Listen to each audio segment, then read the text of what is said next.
Kanyakla mar Jokanyo no e sekta mar aluora ogolo siem ne gedo ma ok oluwore kod chik ahinya to mago mag orofa e boma ma Nairobi. Moko weche mane owuok e romo margi kod jofwambo National kowa achiel kuom jokanyo no wacho ni gedo medore kaluwore kod medruok kwan ji, kata kamano ng'eny weg udi ok luw yor chik. Ka achiedh nade sekta mar gedo ikelo kod josiasa donje weche mag gedo, weg udi ma ok luw chik kod rem nono udi ma igero. I think we're witnessing unprecedented developments, which was expected because the population is rising.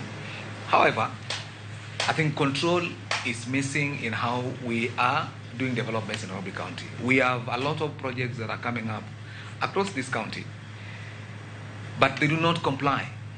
They do not comply with the planning regulations, and that is our major concern.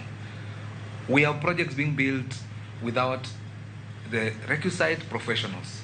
That is the registered consultants, architects, engineers, what is surveyors, as required under law. We are seeing projects being constructed without approvals.